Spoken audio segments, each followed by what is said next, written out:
ভাই আমি যে সোনামুড়িতে আসলাম, আপনি তো নিশ্চয়ই এখানকার স্থানীয় বা স্টাফ, আর সামিউল্লাহ ভাইও এখানে থাকে। তো যাক, আমার সোনামুড়ি দেখার অনেক শখ ছিল। আমি মনে করি যে ঢাকায় থাকি, আমি চলচ্চিত্র অভিনেতা, চিনতে পেরেছেন। তো আমার জন্ম কিন্তু রাজশাহী শহরেই। আমি school life, college life, varsity life কাটিয়েছি। আমার দুঃখ একটাই, আমি সোনা মসজিদ কিন্তু কোনোদিন আসিনি। শুধু নামই শুনে গেলাম, আমার বাড়ি রাজশাহী, অসুস্থ। আমি কিন্তু সোনা মসজিদে আসিনি। একটু আপনি যদি স্টাফ একটু কিছু বলেন এই সোনা মসজিদ সম্পর্কে। এটা হচ্ছে ঐতিহাসিক ছোট সোনা মসজিদ। বড় সোনা মসজিদ ইন্ডিয়ার মধ্যে। সোনা মসজিদ নামকরণ হচ্ছে এই কারণে যে এই সোনা মসজিদ যে প্রতিষ্ঠাতা করে বাদশাহ আলাউদ্দিন হোসেন শাহ, তার বেগমের নাম ছিল সনাতন দেবী। আরেকটি নাম পাওয়া যায়, সোনা মসজিদের গম্বুজ জেলার উপরে স্বর্ণ দিয়ে জড়ানো ছিল এবং স্বর্ণের অক্ষর করে লেখা ছিল। এগুলো যখন ব্রিটিশেরা রাজত্বে আসছে তখন সব কিছু খুলে খুলে নিয়ে গেছে। ও আচ্ছা আচ্ছা আচ্ছা, যাক, আমার জীবনে একটা শখ ছিল, শখটা পূর্ণ হলো আর কি। আমার কাছে খুব ভালো লাগছে। আর সোনা মসজিদের কাছ থেকে এই যে বর্ডার তো মনে হয় ইন্ডিয়ার বর্ডার খুব কাছে, 3 কিলো। যা খুব ভালো লাগে। নামটা কি যেন বলেন ভাই? আব্দুল রাকিব। রাকিব ভাই, ধন্যবাদ আপনাকে স্টাফ। আর ভাইয়ের বাসা, আমার বাসা হচ্ছে চাপায়। আপনার চাপায়, আমার রাজশাহী শহরে আর কি। আমি যাক, খুব ভালো লেগেছে আমার কাছে। আপনার বাসা আমি সব কিছু দেখাই। আচ্ছা আচ্ছা, চলেন একটু দেখান।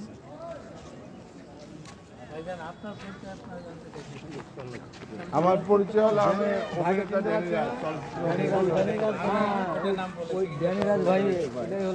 অভিনয় করে, আমি ড্যানিরাজ চলচ্চিত্র অভিনেতা।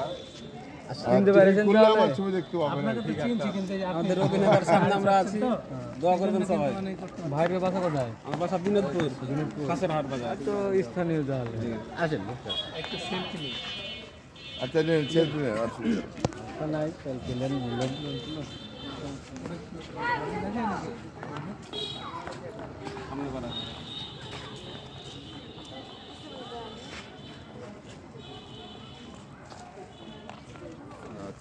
ভাই কি নাম বললেন? এই যে আমাদের স্টাফ ভাই আব্দুর রাকিব ভাই। রাকিব ভাইয়ের সাথে যাচ্ছি আমি এখন।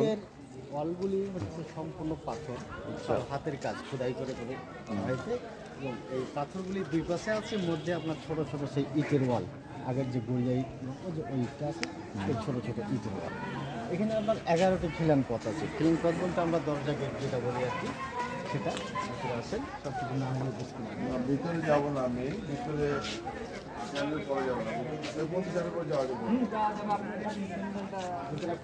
এই পর্যন্ত যাওয়া যাবে তো না? উঠে ভিতরে যাবো না।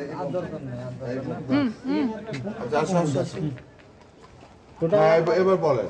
টোটাল আপনার 15টা গম্বুজ আছে, তার মধ্যে হচ্ছে 3টি চোচালা এবং 12টা হচ্ছে গোলবিদ্ধ। এখানে আপনার 5টি মেহরাব আছে।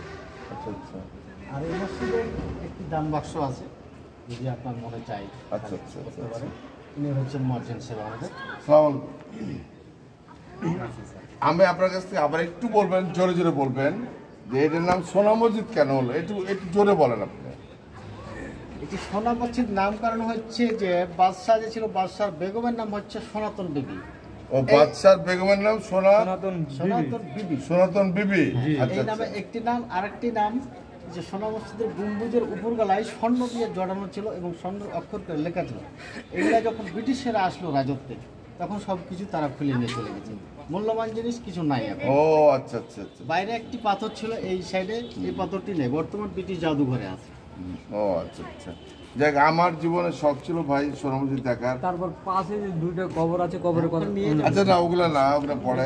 যাক, আমার জীবনটা সার্থক হলো যে বাংলাদেশের সবাই জানে যে সোনা মসজিদ সম্পর্কে, নামটা জানে, যেটা চাঁপাইনবাবগঞ্জ পার হলেই বর্ডার খুব মানে আর কি কাছাকাছি। তো আপনার সাথে পরিচয় হয় এবং সব কিছু জানলাম, ভালো লাগলো। ধন্যবাদ আপনাকে ভাইজান।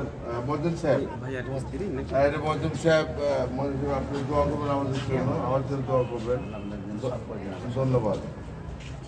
তো প্রিয় ভাই বোন, আজ এক সোনা মসজিদ দেখার আমার শখ ছিল, শখটা আমার মিটে গেল। কিন্তু অনেক ভালো লাগছে যে আমার জন্ম রাজশাহীতে, school life, college life, varsity life কাটিয়েছি, কিন্তু আমি সোনা মসজিদ দেখিনি। এটা একটা আশ্চর্য ব্যাপার, কিন্তু আজকে আমার দেখে আমার জীবনটা সার্থক হলো। তো সবাই ভালো থাকবেন, দোয়া করবেন আমার জন্য। টেক কেয়ার, আল্লাহ হাফিজ।